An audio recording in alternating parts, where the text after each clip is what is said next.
నమస్తే welcome to Mike TV morning show.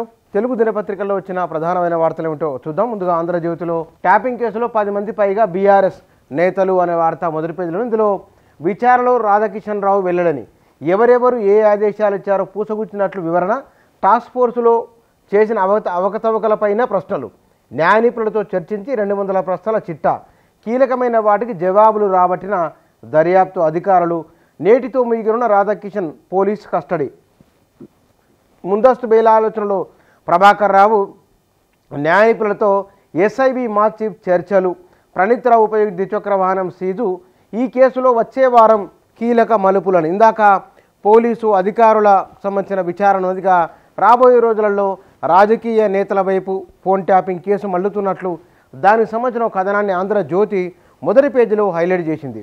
ఇక CM అయితే అరెస్టు చేయొద్దా, ముఖ్యమంత్రి అనేంత మాత్రాన కేజ్రీవాల్కు ప్రత్యేక హక్కులు ఉండవు అనే ఒక వార్త మొదటి పేజీలో ఇచ్చింది ఆంధ్రజ్యోతిగా. నేను బాధితురాలని, ఢిల్లీ మద్యం కేసుతో సంబంధం లేదు, నాకు ఎలాంటి ఆర్థిక లబ్ధి చేకూరలేదు, సాక్షులను బెదిరిస్తున్నారనో అబద్ధం, బీజేపీలో చేరితే విచారణ ఆగుతోంది, తిహార్ జైలు నుంచి ఎమ్మెల్సీ కవిత లేఖ, మరో 14 రోజుల రిమాండ్ పొడిగింపు అనే వార్త మొదటి పేజీలో ఇచ్చింది ఆంధ్రజ్యోతి. ఇక వీటితో పాటుగా ఇయర్ ప్యానెల్లో వేటు పడింది, నిబంధనలు అతిక్రమించి బీఆర్ఎస్ సమావేశానికి హాజరు, 106 మంది సెర్ఫ్ ఈజీఎస్ ఉద్యోగుల సస్పెన్షన్, ఫ్లయింగ్ స్క్వాడ్ ఫిర్యాదుతో సిద్దిపేట కలెక్టర్ చర్య, సస్పెండ్ అయిన వారిలో 14 మంది ఏపీఎంలు, 18 మంది సీసీలు, 38 మంది టెక్నికల్ అసిస్టెంట్లు, 18 మంది సిఓలు అని ఇయర్ ప్యానెల్లో ఆంధ్రజ్యోతి హైలైట్ చేసింది. వీటితో పాటుగా మాటతో తంటాలు, మృదువుగా ఆచితూచి మాట్లాడాలి, దెబ్బతీసే ఆలోచనలు సన్నిహితులు, కొంత నష్టం, జాగ్రత్తగా ఉండాలి, కేటీఆర్ను ఉద్దేశించు పంచాంగ పఠనం అనే వార్త ఉన్నది. ఇక కేంద్రంలో మళ్ళీ మోదీనే అనే వార్త మొదటి పేజీలో ఉన్నది, అది కూడా పంచాంగ శ్రవణానికి సంబంధించింది. ఇక తిరుగులేని రేవంత్ అని మరో పంచాంగ శ్రవణానికి సంబంధించిన వార్త ఆంధ్రజ్యోతి ఇయర్ ప్యానెల్లో వచ్చింది. ఇక 67 పట్టణాలు 2 కార్పొరేషన్లో తీవ్ర నీటి సమస్య, ప్రభుత్వ ప్రత్యామ్నాయ ఏర్పాట్లకు సంబంధించిన ఒక వార్త ఉన్నది, నీరే బంగారమాయ అని మరో అదొక వార్త ఉన్నది. ఇక దొంగలు పోయి గజ దొంగలు వచ్చారని కిషన్ రెడ్డి చేసిన వ్యాఖ్యలకు సంబంధించిన వార్త మొదటి పేజీలో ఉన్నది. వానొస్తుందోచ్, రాష్ట్రానికి వర్ష సూచన, వచ్చే 5 రోజులు అక్కడక్కడ వర్షాలు, నేడు రేపు 35 నుంచి 39 డిగ్రీల ఉష్ణోగ్రతలు నమోదు అనే వార్త ఉన్నది. రైతాంగానికి తీపి కబురు, నైరుతిలో సాధారణ వర్షపాతం అనే వార్త మొదటి పేజీలో ఉన్నది. అమెరికాలో కిడ్నాప్ అయిన హైదరాబాద్ విద్యార్థి మృతి అనే వార్త ఉన్నది. ఛార్జీలు, విమానం మోత అనే వార్త కూడా మొదటి పేజీలో ఉన్నది. ఇక నా పన్ను పరిధి ఆదాయం 680 కోట్లు, అఫిడవిట్లో కేంద్ర మంత్రి రాజీవ్ చంద్రశేఖర్ అంటే అఫిడవిట్ను సమీక్షించండి అని సిబిడిటీకి ఈసీ ఆదేశం అనే వార్త మొదటి పేజీలో ఉన్నది. బందీల్లో 40 మంది మృతి తొలిసారిగా అంగీకరించిన ఉగ్ర సంస్థ హమాస్ అనే వార్త కూడా మొదటి పేజీలో ఇచ్చింది ఆంధ్రజ్యోతి. ఇక సాక్షిలో ఇప్పట్లాగానే ఇయర్ ప్యానెల్ నుంచి టైటిల్ వరకు కింద సన్ రైజర్స్ విజయం సంబంధించిన వార్తను, క్రికెట్ సంబంధించిన వార్త, స్టాక్ మార్కెట్ తొలిసారి 75,000కి సెన్సెక్స్ రికార్డు స్థాయిలో లాభాల స్వీకరణ వార్త ఉన్నది. ఈ ఏడాది సాధారణ వర్షపాతం అనే వార్త, ఎంబీఏలో సీట్ల పంపిణీ ఖరారు అనే వార్త ఉన్నది. సిఈసికి జడ్ కేటగిరీ భద్రత అనే వార్త ఉన్నది. రాముడిని అవమానించిన కాంగ్రెస్ అని మోదీ వ్యాఖ్యలకు సంబంధించిన వార్త మొదటి పేరుగా, అక్రమాల మార్గదర్శికి గూబ గుయ్యమనిపించిన సుప్రీం, డిపాజిట్లు నిగ్గు తేలాల్సిందనే వార్త మొదటి పేజీలో ఉన్నదిగా. విజిలెన్స్ డీజీ రాజీవ్ రతను హఠాన్ మరణం అనే వార్త, అమెరికాలో కిడ్నాప్ అయిన నాచార విద్యార్థి మృతికి సంబంధించిన వార్త, రోడ్డు స్వరూపం మార్చేశారనే వార్త, 106 మంది ఉద్యోగులపై వేటు అనే వార్త ఉన్నది. వీటితో పాటు ఇంటింటికి బీజేపీ అనే వార్త మొదటి పేజీలో సాక్షి ఇచ్చింది. ఇక జనం సొమ్ముతో గురివింద విందు అనే వార్త ఉన్నది. వీటితో పాటుగా పార్టీలు, పంచాంగాలు, మరింత మంచి పాలన, కాంగ్రెస్కు సంబంధించిన వార్త ఉన్నది. కేసీఆర్ ఎత్తులు ఫలిస్తాయని బీఆర్ఎస్ పంచాంగానికి సంబంధించిన వార్త, మళ్ళీ బీజేపీ అధికారమని బీజేపీ పంచాంగ శ్రవణంలో 3 పార్టీలకు సంబంధించిన పంచాంగ శ్రవణాలు వాటికి సంబంధించిన వార్త మొదటి పేజీలో ఇచ్చింది సాక్షిగా. కవిత జ్యుడిషియల్ కస్టడీ పొడిగింపు అనే వార్త ఉన్నది.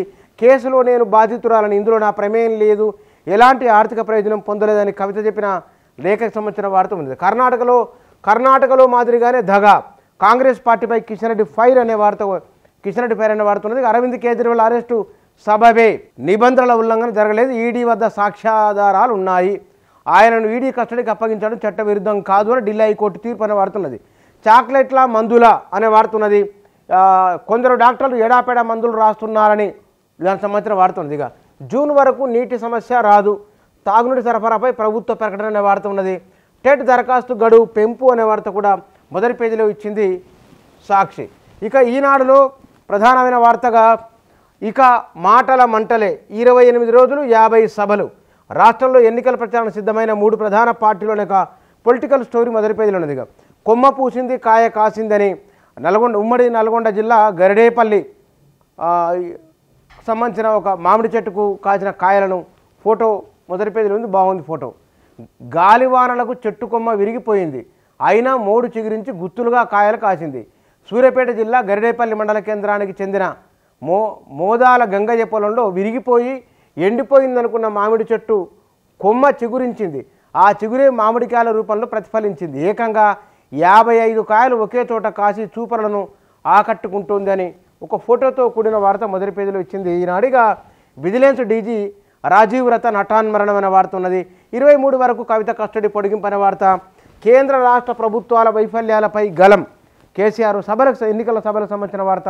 ఒక్కో స్థానానికి ఒక్కో వ్యూహమని బీజేపీకి సంబంధించిన వార్త మొదటి పేజీలో ఇచ్చింది ఈనాడు. ఇక నమస్తే తెలంగాణలో దక్షిణాసియా పర్సన్ ఆఫ్ ద ఇయర్గా అవంతిక ప్రకటించిన హార్వర్డ్ యూనివర్సిటీ తెలుగు నటికి అరుదైన గుర్తింపు అనే వార్త ఉన్నది. వీటితో పాటుగా 13 నుంచి కార్యరంగంలోకి కేసీఆర్ అనే వార్త ఉన్నది.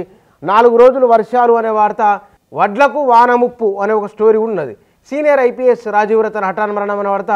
డ్రగ్ మాఫియా చేతులు హైదరాబాద్ హత్య అనే వార్త ఉన్నది. టోఫెల్ స్కాలర్షిప్ 2.5 లక్షలు ఇంగ్లాండ్లో చదువుకున్న వారికి అవకాశం అనే వార్త ఉన్నది. వెబ్సైట్కు భారీ క్రేజ్ అనే వార్త ఉన్నది. రాళ్లవాన బీభత్సం అనే వార్త. నిజామాబాద్ జిల్లాలో వడగళ్లవాన 7 మండలాల్లో అకాల వర్షం అనే వార్త ఉన్నది. ప్రతి చరాస్తిని అభ్యర్థి వెల్లడించక్కర్లేదు, తన అభ్యర్థిత్వ ప్రభావం చూపితే తప్ప అని సుప్రీంకోర్టు సంబంధించిన వార్త ఉన్నది.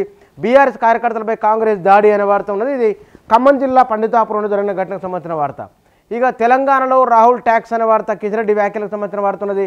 అటకెక్కిన ధరణి ప్రక్షాళన, రెవెన్యూ సదస్సులంటూ హడావిడి, ఆ తర్వాత కోడ్ అంటూ 3 నెలల బ్రేక్, ఒక సమస్యకు దక్కని పరిష్కారం అనే వార్త మొదటి పేజీలో ఇచ్చింది నమస్తే తెలంగాణగా. మిత్తి కట్టలేక మృత్యు ఓడికి అని రైతు ఆత్మహత్య సంబంధించిన వార్త ఉన్నది. ఏడాది నుంచి మంచి వానలనే వార్త. ఇవి నమస్తే తెలంగాణలో వచ్చిన వార్తలు. 4 ప్రధానమైన తెలుగు దినపత్రికలు మొదటి పేజీలో ఇచ్చిన వార్తలు ఇవి.